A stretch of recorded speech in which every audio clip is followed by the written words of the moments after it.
Hey, Shalom Israel, Most High in Christ, bless Bishop Nathaniel here. Our brother, Lebron James, made a profound statement the other day in the media. Actually, it was on HBO. He said that the NFL is owned and run by nothing but old white men who have a slave mentality. We do move on now to the harsh words for the NFL coming from one of the biggest names in sports. LeBron James taking direct aim on some NFL team owners, saying they have what he calls a slave mentality. Here's ABC's Adrian Banker. The biggest name in sports, LeBron James, off court and uncensored, blasting owners of another league, the NFL. I mean, in the NFL, they got a bunch of old white men owning teams, and they got that slave mentality, and it's like, this is my team. You do what the I tell y'all to do, or we get rid of y'all. James' scathing comments aimed at the response to a player's right to protest, fueled by former quarterback Colin Kaepernick taking a knee in 2016. Critics claim Kaepernick has been frozen out of the league ever since. It's the same reason some celebrities are turning down invites to perform in the upcoming Super Bowl halftime show. The NFL has yet to officially confirm who will appear. The band Maroon 5 has been rumored to headline. James has been one of the most vocal of any player in any sport, criticizing the president. The number one job in America, the point of person, is someone who doesn't understand the people and really don't give a about the people. Which prompted an on-air war with commentator Laura Ingraham. Or as someone once said, shut up and dribble. We will definitely not shut up and dribble. On his HBO show, James says he'll continue to express himself. I'm very educated about what I believe in, and I'm not doing it in a violent way. I'm not knocking on your door saying, listen, if I'm kneeling today, and if you don't kneel with me, I'm knocking you the out. But people go crazy when when things are done outside the box. And James says the NBA is more tolerant of players' expressions, whether or not Commissioner Adam Silver agrees with their stance. So far, neither the NBA or the NFL have responded, Tom. All right, Adrian, thank you. Now, that's very true, but let me just add to the statement. Not just the NFL, but the NBA as well is run and owned by old white men who have a slave owner's mentality. There's a difference between having a slave mentality and a slave owner's mentality. A slave owner's mentality is one of arrogance, one of dominance, domineering. However, a slave mentality is one who hates their own people, one who has low self-esteem, okay? That's a slave mentality. A coon, someone that suffers from, what's that term called? Meritorious manumission, where we'll do anything just to get freedom, including kill, sell out our own brother, so that the white man will give us a little bit of freedom. That's the difference. So I'm going to just read a few verses in the book of Psalms. Now, when you read the Bible, you find out that black people, as well as the black Latinos and Native Indians, are the biblical Israelites the Bible speaks of. So now, hold on, bear with me just a moment. I'm going to go to Psalms 44. I'm going to start at verse 11. Thou hast given us like sheep appointed for meat, and hast scattered us among the heathen. How was our people scattered among the heathen? Now, the word heathen, it means nations. How and when were we scattered amongst the nations? It's called the sub-Saharan slave trade as well as the transatlantic slave trade. We were scattered from Africa to Europe, Canada, North America, Mexico, Central America, South America. Did I say Europe? I think I said Europe. Iran, Iraq, and some of the remnants of our people, the Bantu tribes, are scattered throughout Africa. That's how we were scattered. So when we read verse 12, it says, Thou sellest thy people for naught, and dost not increase thy wealth by their price. The Most High received no financial gain by allowing us to be sold into slavery. We were allowed to be sold into slavery based upon our disobedience when you read Deuteronomy chapter 28, verse 15 through 68. Because we broke God's laws, he allowed us to be sold into slavery. Now, verse 13, Thou makest us a reproach to our neighbors, a scorn and a derision to them that are round about us. What does that mean? All the nations that are round about us hate our guts. I know it's hard for some of you to understand, especially those of you that make cheddar. You make big money. It's hard for you to understand that, but let me make it easier for you. You cannot speak as you want to truly speak. You cannot do as you want to truly do. Anything that goes for the benefit of your people, there will be a problem. If there will be a stoppage, a gap between you and white society if you try to aid or support your people, such as, as Colin Kaepernick. Let's read on. Verse 14. Thou makest us a byword among the heathen. What is a byword? Nigger, coon, jigaboo. Oh, here's some other bywords. African American, Haitian, Jamaican. Those are examples of bywords. A byword is being called outside your God-given name. God calls us Israelites.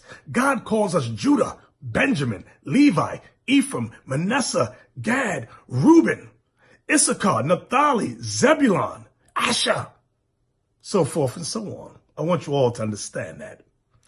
Let's read on. Verse 14 again. Thou makest us a byword among the heathen, a shaking of the head among the people. That's why when we try to join their little golf clubs and all that, we want to join their little societies. What are they? As soon as we walk through the door, here they come, them freaking niggas. Look at them. Hey, Charlie. Hey, Bob. Who brought the nigga in here? This is what they do. This is what they say. This is their actions towards us. Let's read on now. Verse 15.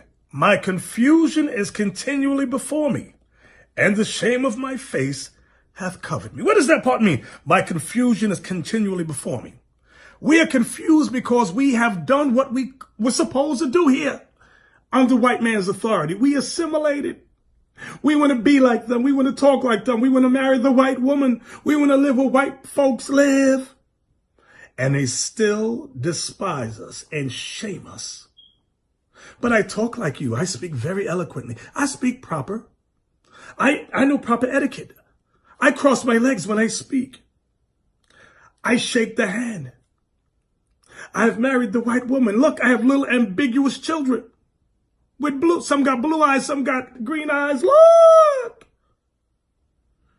So when we are attacked for our features, the way we look, our race, we're attacked for our race. Why? Because that God spirit is within us, each and every one of us. Well, let's read that again. Verse 14, thou makest us a byword among the heathen, a shaking of the head among the people. My confusion is continually before me. I'm so confused. I have assimilated, and you don't accept me. Oh, Lord Jesus, why? My confusion is continually before me, and the shame of my face hath covered me. The shame of my face hath covered me. The way we look, our hair, our nose, our lips, everything about us, we're made to feel ashamed. This is why we want the white woman. This is why we want the ambiguous looking black woman. She black, but she ain't that black. She can almost pass for white, so I go out with her. This is what we do. This is what our people do. Check out the NBA. Check out the NFL. I'm not saying all of them. I'm not saying all the black Latino men there, but I'm saying 9.99% of them. Just check them out. Let's read on. Verse 16, for the voice of him that reproacheth and blasphemeth by reason of the enemy and avenger. All this has come upon us, yet have we not forgotten thee, neither have we dealt falsely in thy covenant. Israel, what does that part mean?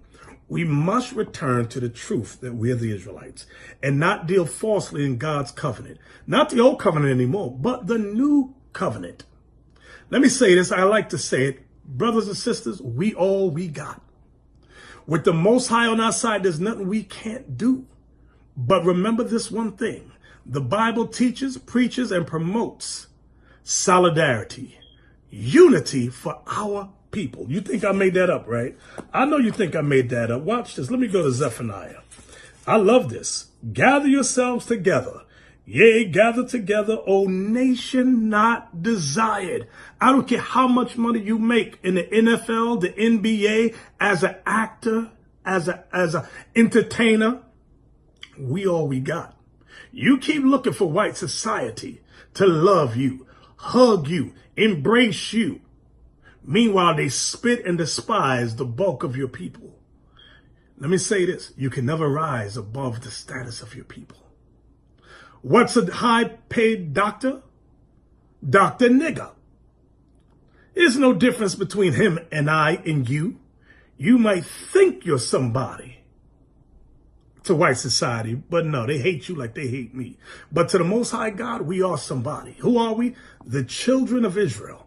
We are the Israelites the Bible speaks of, and the Bible is our records, written by our forefathers for us today. Return to the truth, brothers and sisters, of who you are. And let's not forget the New Testament, Ephesians 4, verse 3, it reads, endeavoring to keep the unity of the Spirit in the bond of peace. What is unity? Solidarity. What is unity? Solidarity. That's something black men have not learned. You black men and black women, I don't care how much money you make, you have not learned true unity of your people, because that's what it's talking about. It's not talking about unity of all nations on the planet. It's talking about unity of the Israelites. You black men and women that went into slavery upon ships, you black men and women that scattered throughout Africa, we are the Israelites. You Latinos that relate to us, you know you're part of us. We must observe, declare, preach, and promote unity amongst our people, because we are the 12 tribes of the nation of Israel. Fact. So with that, I'm going to say shalom, stay focused, stay faithful, and most of all, stay in the spirit. Now they will see the true men of God. We are not black men, we are the Israelites. That's right.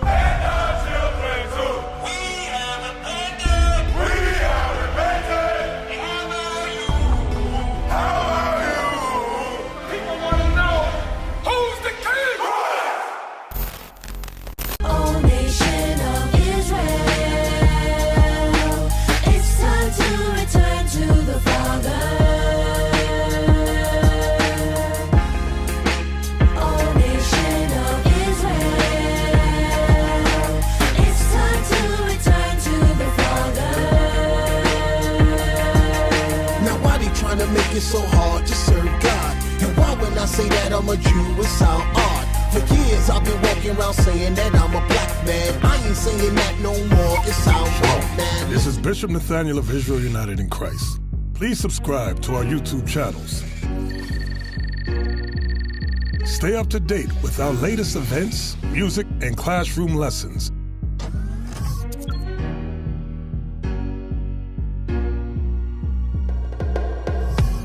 IUIC plans to continue visiting different countries where this gospel has not been preached before. IUIC needs your help in pushing this truth.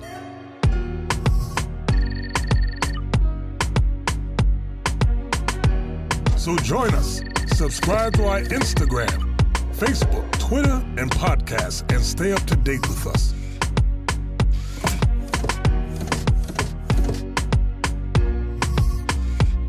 For more information, please visit www.israelunite.org.